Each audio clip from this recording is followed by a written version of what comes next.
Soyons clairs, votre vie est remplie de gens qui doutent de vous, qui vous sous-estiment et qui attendent secrètement votre échec.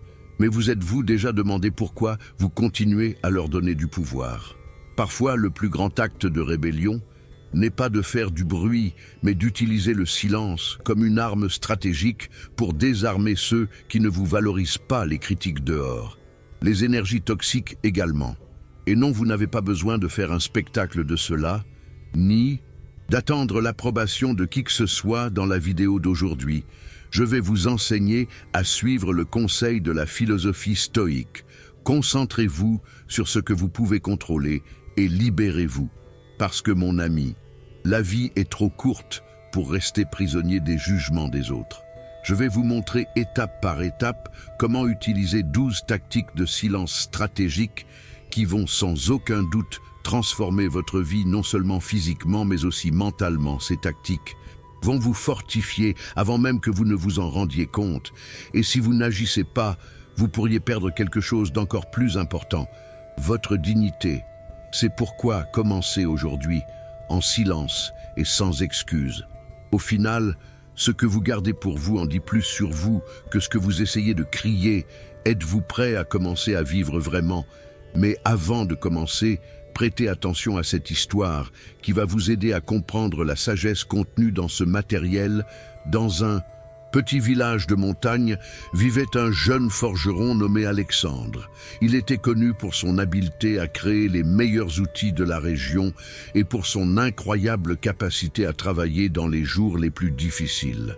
Cependant, au fil des années, Alexandre accumulait une grande quantité de critiques et de moqueries de la part de certains villageois qui enviaient son talent, mais par pure habitude, il essayait de se défendre, de répondre à chaque attaque, chaque fois qu'il sortait pour vendre ses produits. L'espace, dans son esprit, était rempli de choses qui perturbèrent son travail un jour. Alors qu'il se préparait pour une longue journée au marché, une forte tempête de critiques se forma. Les moqueurs attaquèrent sa forge, et il se rendit compte que l'excès de défense qu'il portait rendait énormément difficile sa capacité de manœuvrer pendant des heures. Il lutta contre la tempête, mais sentait que ce n'était pas seulement les moqueries son ennemi, mais la charge inutile de réponse qu'il portait au bord du désespoir. Alexandre prit une décision difficile mais nécessaire. Il commença à se débarrasser de ce qui ne servait pas d'abord. Il cessa de répondre aux provocations.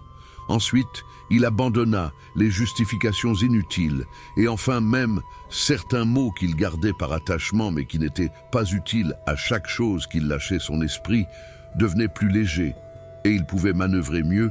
Les attaques continuèrent fortes. Mais Alexandre ne se sentait plus prisonnier du poids des opinions des autres. Grâce à cette attitude, il réussit à rester debout et finalement, quand la tempête passa, il retourna au village. Il était épuisé, mais sauf quand ses collègues artisans le virent revenir, ils demandèrent comment il avait survécu à la tempête. Alexandre, avec un sourire tranquille, répondit « Il y a des moments dans la vie où nous nous accrochons à des choses dont nous n'avons pas besoin. Des opinions, des souvenirs ou des personnes qui ajoutent seulement du poids à notre voyage. Ce n'est que lorsque nous décidons de laisser partir l'inutile en silence et sans drame que nous trouvons la liberté d'avancer avec plus de facilité. La morale de cette histoire est que dans la vie, il y a beaucoup de choses que nous devons éliminer en silence pour aller de l'avant. Parfois, la charge que nous portons nous empêche de naviguer avec légèreté et ce n'est qu'en lâchant ce poids que nous pouvons découvrir notre véritable chemin. Avant de commencer avec la première leçon, si vous trouvez ce type de vidéo utile, je vous encourage à vous abonner à la chaîne et activer les notifications pour rester à jour avec les nouveautés. Allons-y. 1. Le silence face aux provocations. Le silence face aux provocations. Avez-vous déjà remarqué combien d'énergie vous dépensez à répondre aux provocations des autres? Ce besoin de vous défendre, de justifier votre existence, de prouver votre valeur, c'est comme vivre sur une scène continue sous le regard critique d'un public qui en réalité ne prête même pas attention à... Vous savez-vous pourquoi la plupart du temps les gens sont trop occupés à gérer leurs propres insécurités pour vraiment se soucier de vous?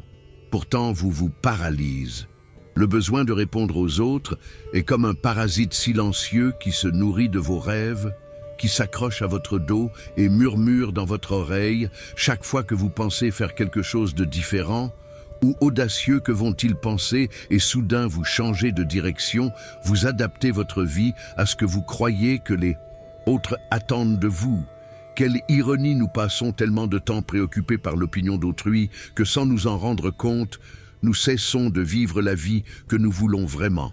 Ce besoin nous pousse à plaire aux gens qui souvent ne font même pas partie de notre vie pour de vrai, comme si notre boussole était déréglée. Au lieu de suivre le nord de notre intuition, nous suivons le sud dicté par la société. Vous portez le masque qui s'ajuste le mieux aux attentes du moment, au travail, avec les amis même, sur les réseaux sociaux. Mais est le véritable vous, celui qui est caché sous des couches de sourires faux et d'opinions empruntées. Parfois, le besoin de répondre est encore plus subtil. Il se déguise en prudence. Ce n'est pas le moment peut-être. Je ne suis pas assez bon, des excuses masquées de sagesse qui au fond cachent le même monstre. La peur du jugement des autres, et pendant ce temps, les rêves restent archivés, attendant un moment meilleur qui n'arrive jamais pour éliminer ce besoin.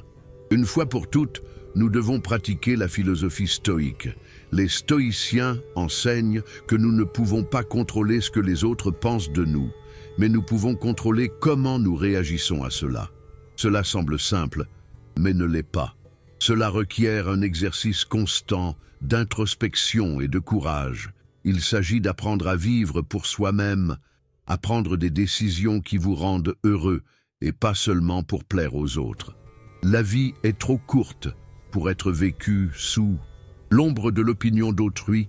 Un bon exercice est de commencer à éliminer en silence les choses qui n'apportent pas de valeur à votre vie, celles qui sont là seulement pour plaire aux autres. Vous sentez-vous obligé de maintenir une certaine image? Avez-vous choisi une carrière qui ne vous satisfait pas parce qu'elle semblait le bon choix? Libérez-vous de ces chaînes. Commencez par de petites décisions, dites non aux engagements que vous ne voulez pas assumer. Faites quelque chose que vous avez toujours voulu mais que vous aviez peur de faire à cause de ce que les autres pourraient penser.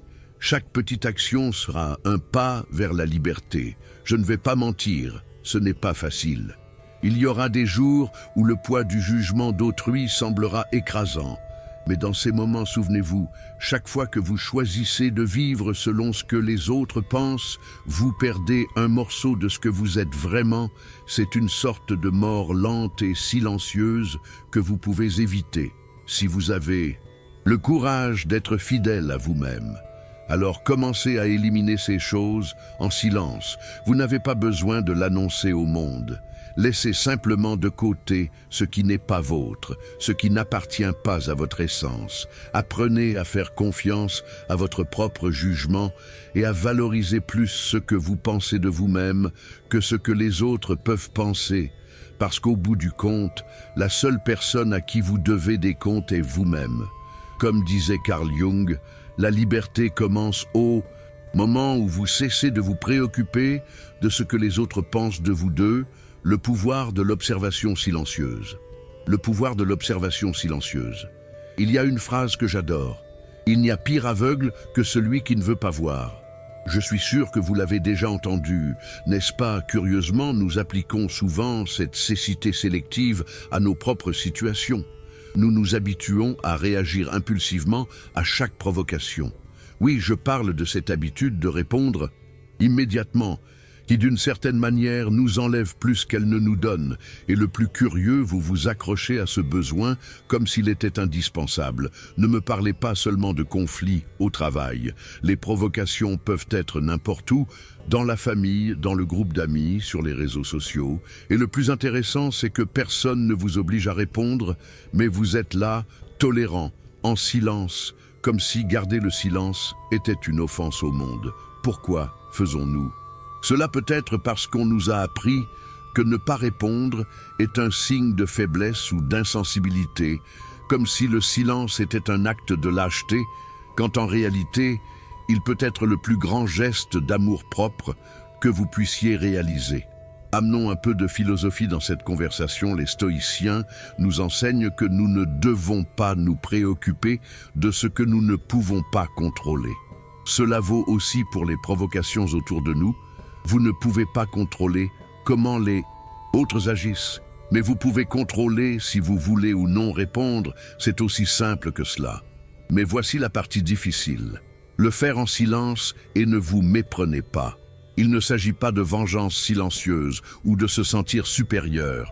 C'est simplement une décision consciente de ne plus alimenter une interaction qui vous épuise. Pensez-y. Vous n'avez pas besoin d'un drame pour éliminer ce qui ne vous sert pas. Il n'est pas nécessaire d'annoncer aux quatre vents que vous vous désintoxiquez. Des provocateurs, laissez simplement tomber. C'est comme arrêter d'arroser une plante qui ne fleurit plus. Vous le faites avec calme, sachant qu'elle ne fait plus partie de votre jardin. Et c'est bien, la plante suit son chemin. Vous suivez le vôtre, et la vie continue. Vous est-il déjà arrivé de passer du temps à répondre à quelqu'un même proche et de sortir de cette interaction complètement épuisé? Ce n'est pas que cette personne soit méchante, mais son énergie ne correspond pas à la vôtre. C'est là. Et qu'entre en jeu la clé: détecter ces interactions.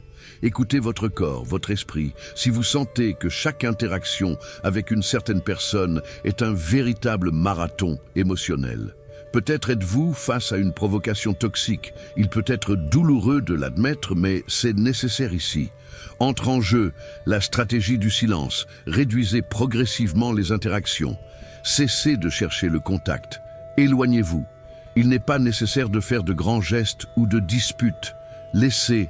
Simplement d'être disponible, c'est libérateur. Croyez-moi. Pas parce que vous tournez le dos au monde, mais parce que vous priorisez votre bien-être. Parfois, l'amour-propre n'est pas dire non à haute voix, mais dire assez en silence. Alors comment identifier ces provocations? C'est simple. Si chaque fois que vous voyez un message de cette personne, vous sentez un nœud dans l'estomac, si sortir avec elle vous laisse plus épuisé qu'une semaine entière de travail, si vous remarquez que c'est toujours vous qui donnez et ne recevez jamais, vous avez déjà la réponse. Quand cela devient clair, commencez le processus d'élimination. Sans drame, sans explications inutiles, continuez simplement votre chemin. Conclusion. Il ne s'agit pas d'être cruel ni de garder rancune. Il s'agit de vous respecter suffisamment pour ne pas permettre qu'on continue de drainer l'énergie que vous pourriez utiliser avec des personnes et des activités qui vous nourrissent vraiment. Au final, la clé est d'être honnête avec soi-même et de placer votre bien-être au-dessus de la culpabilité ou de la peur de blesser les autres. Gardez ceci avec clarté. Mon ami, certaines personnes sont comme le vent, vous les sentez. Mais vous ne pouvez pas vous y accrocher. Vous devez simplement les laisser passer. 3. La maîtrise de vos réactions. La maîtrise de vos réactions. Parfois, vous vous surprenez à faire de petites choses qui, si vous regardez de près, vous savez qu'elles ne vous mènent nulle part. Ce sont ces actions qui semblent inoffensives au début, mais qui, sans vous en rendre compte, vont usant votre paix mentale ou physique. Moi aussi, je suis tombé dans ce piège, plus de fois que je ne voudrais l'admettre, de petites réactions impulsives qui passent inaperçues comme un goutte-à-goutte constant qui, avec le temps, use même la roche. Mais que se passe-t-il si ces réactions sont les roches de notre vie quotidienne? Comment les éliminer sans faire de scandale? D'abord, il faut les reconnaître, et c'est le truc. Ce n'est pas facile. Pointer ce qui nous dérange chez les autres, c'est une chose, mais identifier cela en nous-mêmes, c'est différent. Vous vous levez le matin et sans réfléchir, vous réagissez pas à quelque chose d'important, bien sûr, mais par pure habitude, comme si votre doigt était programmé pour répondre. Avant même que votre cerveau se soit réveillé, cela semble inoffensif, n'est-ce pas? Jusqu'à ce que vous réalisiez que vous avez perdu 20 minutes de votre matinée immergé dans le néant, avec l'esprit déjà saturé, avant même de sortir du lit. Ceci n'est qu'un exemple. Nous faisons cela avec tant d'autres choses. Cette réponse excessive qui n'était pas nécessaire, cette conversation que vous saviez que vous n'auriez pas dû avoir cette réaction, que ne vous apporte rien, mais que vous continuez à avoir par inertie, ce sont les petites choses qui, avec le temps, peuvent créer un grand trou dans votre bien-être. Maintenant, éliminer ces réactions est une autre histoire. Soyons honnêtes. Combien de fois avez-vous promis de laisser quelque chose derrière vous et avez fini par faire encore plus, comme quand vous dites « à partir de demain, je commence pour de vrai » et puis demain arrive et ce n'est qu'un jour de plus d'excuses. C'est là qu'entre en jeu une leçon des stoïciens. Ces philosophes de la Rome antique croyaient que les grandes transformations ne se produisent pas d'un seul coup, mais en petits, pas silencieux, presque imperceptibles. Vous n'avez pas besoin de crier au monde que vous allez changer, ni de faire un grand geste. Il suffit de... et commencer à observer. La clé est dans la conscience. Quand vous remarquez que votre main va chercher une réponse impulsive, sans motif, arrêtez. Vous n'avez pas besoin de jeter votre téléphone par la fenêtre, bien que cela pourrait être cathartique. Laissez-le simplement de côté et faites autre chose, quelque chose d'aussi simple que respirer profondément et vous étirer. Quand vous sentez l'envie de réagir de façon excessive, demandez-vous, ai-je vraiment besoin de faire cela ou est-ce juste par habitude? Si c'est juste de l'inertie, laissez tomber. Parfois c'est aussi simple que cela, s'arrêter au bon moment, sans drame, sans besoin de changements monumentaux. Éliminer les réactions impulsives ne signifie pas que vous allez devenir une personne parfaite. Du jour au lendemain, nous avons tous nos petites batailles internes, et c'est bien. La question est de les aborder avec une stratégie simple, silence et cohérence, comme une goutte qui, au lieu d'user, va polissant petit à petit. Et si un jour, vous sentez que vous ne progressez pas, souvenez-vous de ceci. Ce qui aujourd'hui semble un petit effort, avec le temps se transforme en une grande victoire. Peut-être ne percevrez-vous pas les résultats immédiatement, mais c'est comme planter une graine un jour sans faire de bruit. Elle pousse et devient un arbre. La même chose arrive avec ses petits ajustements. Alors, la prochaine fois que vous identifiez une réaction qui vous nuit plus qu'elle ne vous aide, éliminez-la en silence. Vous n'avez pas besoin de l'annoncer. Ou de faire un grand show. Laissez-la simplement partir, pas à pas, goutte à goutte. Comme disait Épictète, le vrai changement ne fait pas de bruit. Il arrive simplement. 4. L'art de la patience stratégique. L'art de la patience stratégique. Contrôlez tout. Avez-vous déjà senti que si vous n'aviez pas un contrôle absolu sur tout autour de vous, le monde allait s'effondrer? Restez tranquille. Je comprends. Nous aimons croire que si nous organisons chaque détail au millimètre et prévenons tous les imprévus, la vie sera comme une machine parfaitement ajustée où rien ne peut mal tourner. Quelle idée absurde, n'est-ce pas? Mais même ainsi, nous nous retrouvons piégés dans ce jeu mental, convaincus que nous pouvons dominer tout ce qui nous arrive. C'est un piège, un mirage. Et le pire est que plus nous essayons de nous accrocher au contrôle, plus nous sentons que nous perdons l'équilibre. C'est pourquoi je vous demande, que diriez-vous de laisser de côté ce besoin obsessionnel de contrôle? Vous savez, cette manie de vouloir que tout soit exactement comme nous l'imaginons. Le désir de tout contrôler n'est rien d'autre qu'une prison mentale, une que nous construisons brique par brique, chaque fois que nous croyons qu'avec suffisamment d'efforts, les choses se passeront exactement comme prévu. Mais savez-vous ce qui arrive? L'univers ne fonctionne pas comme ça. La philosophie stoïque, avec sa sagesse millénaire qui reste si actuelle, nous enseigne que la clé n'est pas de contrôler ce que nous ne pouvons pas, mais de lâcher l'inutile et de nous concentrer sur ce qui dépend vraiment de nous. Pensez-y, nous essayons de contrôler le climat, les opinions d'autrui, les réactions des gens, les résultats de nos efforts. Tout ce qui en réalité n'est pas entre nos mains, c'est comme tenter de retenir la marée avec les mains, un gaspillage complet d'énergie. Pourtant, nous faisons cela constamment. Et le pire, chaque fois que quelque chose ne se passe pas comme nous l'espérions, nous nous frustrons, nous nous irritons, comme si c'était une injustice cosmique. Quelle ironie, n'est-ce pas? Imaginez que vous portiez un sac à dos chaque fois que vous essayez de contrôler quelque chose, hors de votre portée. Vous mettez une pierre dedans. Au début, peut-être ne sentez-vous même pas le poids. Mais avec le temps, le sac devient insupportablement lourd. Au final, cette charge vous écrase. Ne serait-il pas mieux de se débarrasser de ces pierres, ouvrir de l'espace pour ce qui importe vraiment, pour ce que vous pouvez vraiment contrôler, vos émotions, vos actions, vos choix. Le reste lâché pendant longtemps moi-même.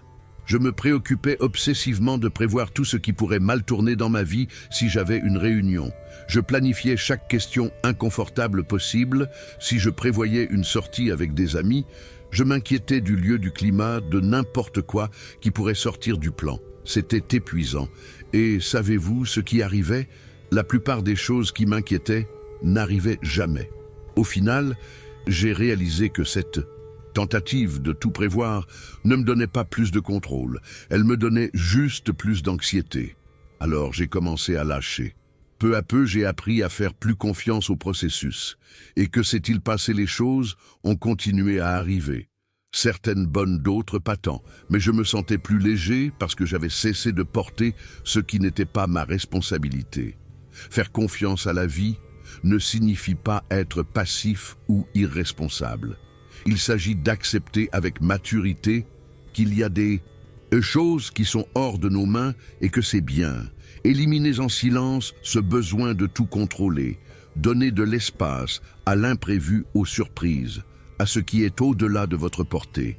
Cela ne veut pas dire que vous devez simplement vous accommoder et regarder la vie passer. Il s'agit de libérer le poids et d'accepter qu'il y a une partie du chemin qui ne dépend pas de vous. Et savez-vous quoi de plus? Cela est libérateur. Souvenez-vous, parfois, lâcher est la forme la plus puissante de prendre un contrôle, comme Marc Aurèle a écrit. Dans ses méditations, le véritable contrôle réside dans la capacité de lâcher l'incontrôlable. 5. La discipline du silence numérique. La discipline du silence numérique. Je ne sais pas pour vous, mais j'ai passé une bonne partie de ma vie à croire que je devais être parfait. Personne ne me le disait directement, mais c'était dans l'air flottant, entre les commentaires bien intentionnés, les regards d'approbation et cette constante comparaison silencieuse avec les autres. J'ai grandi avec la ferme conviction que répondre aux attentes des autres, et pire encore aux miennes propres, était synonyme de succès. Quel grand mensonge! Si vous vous arrêtez pour y penser, essayer de satisfaire des attentes irréelles sur les réseaux sociaux, c'est comme essayer de remplir un puits sans fond avec un seau troué. Vous ne terminez jamais, vous êtes toujours épuisé, et au final, tout ce qui reste est une flaque triste de frustration à vos pieds. Le plus curieux, beaucoup de ces attentes ne sont même pas les nôtres. Elles ont été construites par d'autres familles, amis, sociétés, réseaux sociaux, et nous les acceptons, parce que dans la recherche d'être meilleurs, nous décidons que nous devons les satisfaire. Faites un exercice rapide. Combien de fois vous êtes-vous déjà senti déçu de ne pas atteindre quelque chose que, en réalité, vous ne vouliez même pas? Eh bien, nous nous imposons des objectifs si élevés que si nous échouons, nous nous sentons inutiles, si je ne suis pas le meilleur. Dans mon travail, le partenaire parfait, l'ami idéal, le fils exemplaire, que reste-t-il de moi? Au final, ces attentes finissent par peser plus que nos propres actions. C'est comme courir un marathon avec un sac à dos plein de pierres. Vous avancez plus lentement, vous vous fatiguez avant, et même si vous arrivez à la fin, vous sentez que vous l'avez fait en traînant les pieds. À quoi bon? C'est ici qu'entre en jeu la philosophie stoïque, qui a une vision brillante sur cela. Selon les stoïciens, vous ne pouvez pas contrôler ce que les autres pensent de vous, ni garantir que l'univers va agir en votre faveur. Ce que vous pouvez contrôler est comment vous réagissez à cela.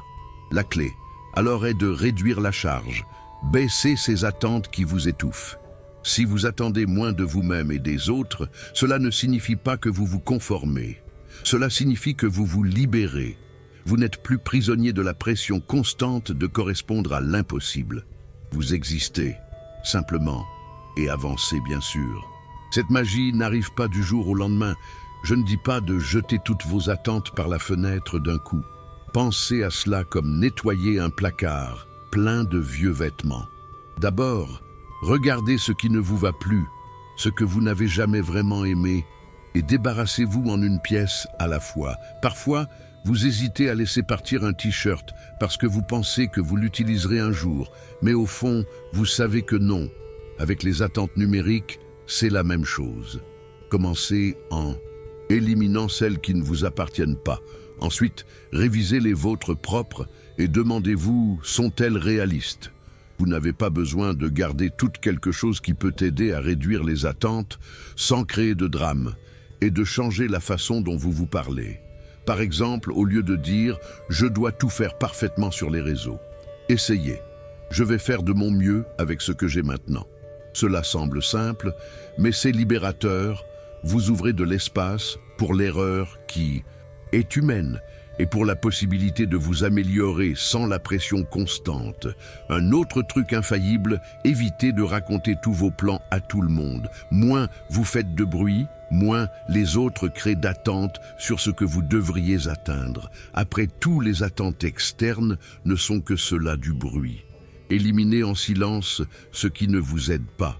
Vous remarquerez que les choses commencent à couler de façon beaucoup plus naturelle. Lâcher les attentes numériques n'est pas abandonner.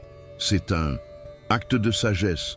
Au lieu de vous concentrer sur ce que vous devriez faire ou être, concentrez-vous sur ce que vous voulez vraiment et sur ce qui est sous votre contrôle. Moins d'attentes, plus de liberté. Gravez cela dans votre esprit. Mon ami, moins vous attendez, plus vous devenez léger. 6. Le pouvoir de l'absence calculée. Le pouvoir de l'absence calculée. Avez-vous remarqué qu'il y a une manie, presque une nécessité obsessionnelle, d'être toujours présent, d'être la personne qui sait tout? C'est comme si chaque conversation était un champ de bataille et la victoire était de prouver que vous avez raison. Une lutte silencieuse, mais implacable. Le pire, cette guerre n'est pas avec les autres, mais avec vous-même. Chaque fois que vous insistez pour avoir le dernier mot, c'est comme si vous deviez vous convaincre que votre valeur en dépend. Cela ne fatigue pas, parce que franchement, je suis déjà épuisé de cette course. Sans fin, on nous a appris à croire que nous devons toujours avoir la bonne réponse, comme si se tromper était synonyme de faiblesse. Société, réseaux sociaux et même réunions de famille renforcent l'idée qu'échouer, c'est échouer. Mais je vais vous raconter un secret. Parfois, être présent est la chose la moins importante de la vie. La philosophie stoïque nous enseigne à accepter ce que nous ne pouvons pas contrôler. Et savez-vous quoi? Vous ne pouvez pas contrôler la perception que les autres ont de vous. Cette interminable tentative de prouver que vous savez tout ne mène nulle part. Elle vous laisse juste plus anxieux, plus frustré. Et au bout du compte, plus seul demandez-vous que gagnez-vous à être toujours présent, une médaille invisible. Cela ne semble pas valoir l'effort, n'est-ce pas? C'est comme porter une valise pleine de pierres inutiles à chaque discussion ou opinion imposée. Vous mettez une pierre de plus là-dedans jusqu'à ce que le poids devienne insupportable. Et vous vous demandez pourquoi vous êtes si épuisé. La réponse est simple. Vous vous usez pour quelque chose qui n'a pas de valeur réelle. La prochaine fois que vous sentez cette urgence de démontrer que vous avez raison, essayez de rester en silence, non par résignation, mais par libération. C'est comme lâcher un stylo que vous teniez pendant des heures, sans vous en rendre compte. Quand vous le lâchez, vous sentez un soulagement dont vous ne saviez même pas que vous aviez besoin, avec le besoin d'être toujours présent. Il se passe la même chose quand vous lâchez cette charge. Vous réalisez que vous étiez piégé dans une guerre, que vous ne vouliez même pas livrer. Alors comment lâcher ce besoin? Accepter que vous n'avez pas besoin de tout savoir. C'est bien de se tromper, c'est bien de ne pas avoir une opinion formée sur tout. Vous n'êtes pas en compétition dans un concours de sagesse. Apprenez à écouter, vraiment pas pour réfuter, mais pour comprendre. Il y a une énorme différence entre entendre et écouter. Entendre est une fonction biologique. Écouter est un art. Quand vous écoutez avec attention, l'anxiété d'aller imposer un point de vue disparaît. Appréciez le silence. Parfois, le meilleur argument est simplement de permettre aux autres d'avoir le dernier mot. Toutes les conversations n'ont pas besoin d'un vainqueur, parce qu'au final, gagner une discussion n'est pas la même chose qu'avoir la paix. Vaut-il la peine d'être toujours présent aux dépens de votre tranquillité? Non, vraiment, la prochaine fois que vous serez dans une conversation et sentirez cette urgence de corriger ou d'imposer votre opinion, respirez et profondément lâchez le stylo, laissez partir. La paix que vous sentirez sera infiniment plus précieuse que n'importe quelle victoire momentanée, si cela peut vous consoler. Souvenez-vous des stoïciens. Ils savaient que la véritable sagesse n'est pas d'avoir raison, mais de savoir quand lâcher. Comme disait Sénèque, la véritable connaissance n'est pas de gagner toutes les batailles, mais de savoir quand ne pas se battre. 7. La force de l'indifférence sélective. La force de l'indifférence sélective. Vous avez déjà remarqué comment vous êtes entouré de bruit numérique. Je ne parle pas seulement des voitures dans la rue ou du voisin qui perce le mur, mais de cet autre bruit, celui qui est dans votre poche, dans vos mains, dans vos yeux, réseaux sociaux, notifications interminables, messages qui n'arrêtent pas d'arriver. Il semble que tout soit conçu pour vous distraire, pour vous maintenir dans un état constant d'alerte. Et vous êtes là, pensant que vous avez le contrôle, quand en réalité, c'est le chaos numérique qui vous contrôle. La réalité est que nous vivons à une ère où le silence est un luxe, mais ce luxe n'est pas aussi inatteignable qu'il y paraît. Le premier pas est de comprendre ce qui vole vraiment votre attention, parce qu'en réalité, il y a des choses que vous devriez éliminer en silence de votre vie. Et oui, c'est possible. Seulement ce n'est pas si évident, je vais être honnête. Le chaos numérique ne disparaît pas, juste parce que vous fermez une application. Ce serait comme essayer d'éteindre un incendie avec un verre d'eau. Ce dont vous avez besoin, c'est d'être radical, comme les stoïciens, qui savaient que la paix interne était ce qui importait vraiment. Et ils ne l'atteignaient pas en se laissant emporter par les distractions externes. Alors que devriez-vous éliminer en silence de votre vie? Allons-y. Premièrement, les réseaux sociaux.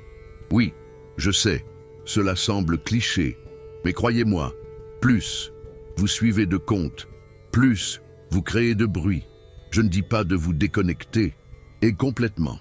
Mais pensez, avez-vous vraiment besoin de savoir ce que la cousine d'un ami, de l'ami de votre sœur, fait éliminer sans pitié tout ce qui ne vous apporte pas?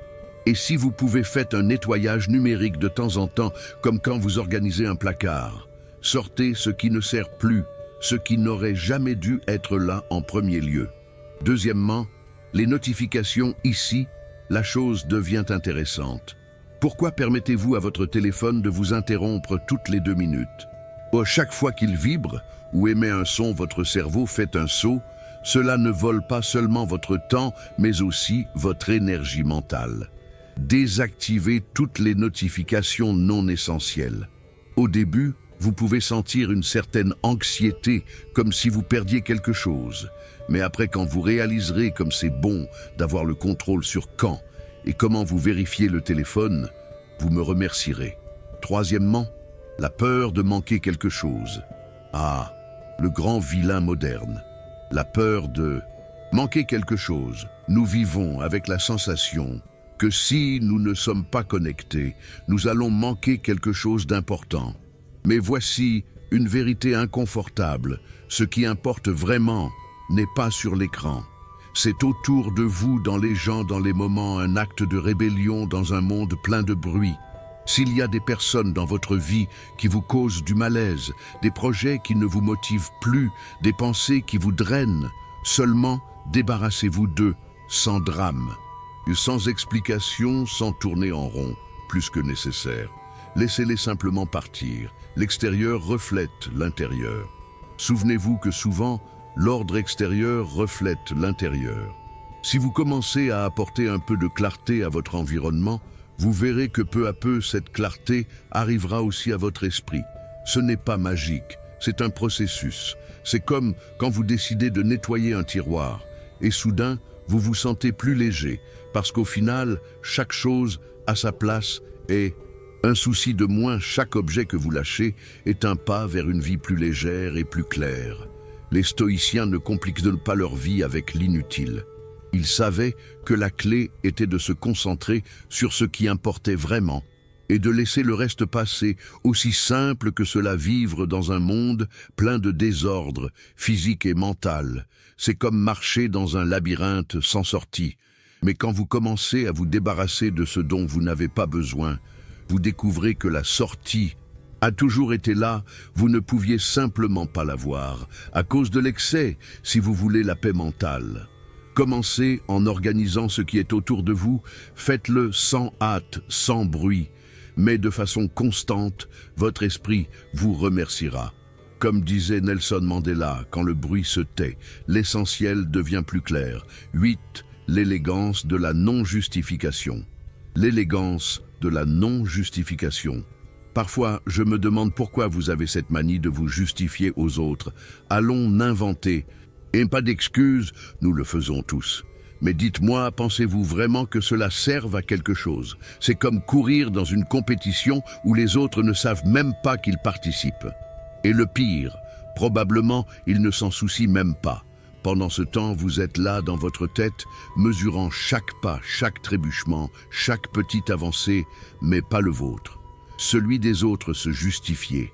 C'est comme essayer de gagner un concours de chant en utilisant la voix d'une autre personne. Cela n'a pas de sens. Vous avez votre propre mélodie, votre propre rythme, mais vous insistez pour suivre la partition d'une autre personne. Le problème est que cette habitude apparemment inoffensive mine. Peu à peu, votre estime de vous, vous vous réveillez un jour en sentant que vous n'êtes pas assez bon, que vous n'êtes pas assez rapide, que vous n'êtes pas assez en quelque chose. Tout cela parce que vous êtes trop occupé à regarder sur les côtés au lieu de vous concentrer sur ce qui est devant vous. La vérité est que la vie n'est pas une course de vitesse. C'est plus comme une traversée en bateau. Vous choisissez la direction, les arrêts et le rythme. Mais si vous êtes trop concentré sur les bateaux qui passent à côté de vous, ce que vous arrivez, c'est juste dévier votre propre gouvernail le plus curieux pendant que vous observez le bateau d'une autre personne. Probablement elle fait la même chose avec vous. C'est comme ça que fonctionne cette justification absurde. Tout le monde regarde les autres, mais personne ne profite de son propre voyage. Arrêtez de vous justifier et faites-le en silence. Éliminez cette pratique comme une des choses que vous retirez de la vie sans faire de bruit. C'est comme se débarrasser d'un vieux t-shirt que vous n'utilisez plus. Personne n'a besoin de savoir. Mais vous sentirez la différence. Se justifier aux autres n'est pas seulement inutile. C'est une trahison contre soi-même. C'est comme dire à votre moi intérieur qu'il n'est pas suffisant, que vous devez être une autre personne pour valoir quelque chose. Mais pensez bien, cette philosophie n'a pas de sens. Les stoïciens disaient, déjà la seule justification valide est avec qui vous étiez hier. Alors que faire? Quand la justification commence, n'essayez pas de faire taire la voix. Questionnez quand vous remarquez que cette voix interne commence à justifier. Écoutez ce qu'elle dit, mais questionnez sa logique. Pourquoi vous justifiez-vous avec cette personne? Qu'est-ce qui exactement vous fait sentir inférieur? Souvenez-vous de ce que vous avez déjà accompli. Faites une pause et réfléchissez sur vos propres progrès et conquêtes. Souvent nous oublions combien nous avons déjà marché quand nous sommes constamment en train de regarder les autres. Une autre stratégie qui fonctionne est de pratiquer la gratitude. Oui, je sais, cela semble un conseil bateau, mais je vous garantis que c'est puissant. Soyez reconnaissant pour ce que vous avez accompli, pour ce que vous êtes quand vous vous concentrez sur ce que vous avez au lieu de ce qui manque ou de ce que les autres possèdent. Quelque chose change soudain. Le poids de la justification commence à disparaître et vous réalisez que le seul chemin qui importe est le vôtre. La vie est trop courte pour perdre du temps à se justifier dans une course imaginaire avec les autres. Se justifier vous distrait seulement de ce qui importe vraiment, vivre votre vie à votre rythme, avec vos propres règles. Et quand vous commencez à faire cela, vous réalisez combien c'est libérateur, mon ami. Je vais laisser une réflexion qui m'a beaucoup aidé dans les moments les plus difficiles. Quand vous arrêtez de vous voir par les yeux des autres, vous découvrez qui vous êtes, vraiment neuf.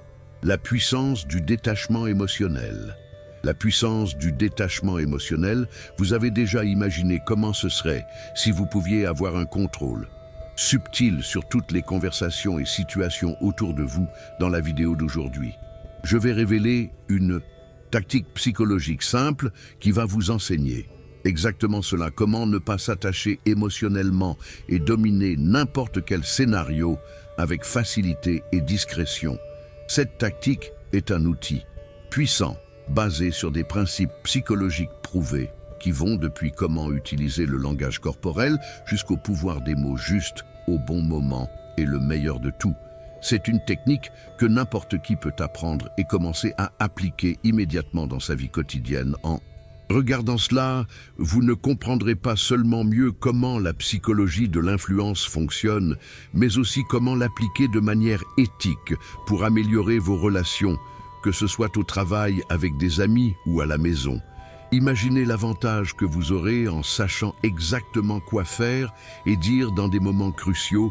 Maintenant, pensez à combien de fois vous vous êtes senti hors de contrôle dans une discussion ou avez voulu convaincre quelqu'un de quelque chose d'important pour vous. Comment vous sentiriez-vous si vous aviez les bons outils pour renverser le jeu en votre faveur?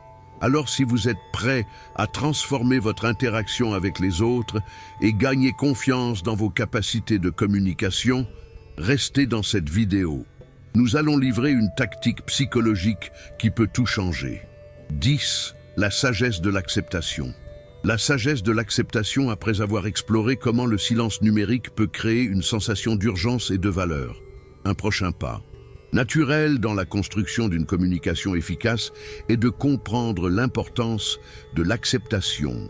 Cette tactique psychologique se base sur l'idée que les personnes désirent être vues comme cohérentes dans leurs actions et paroles.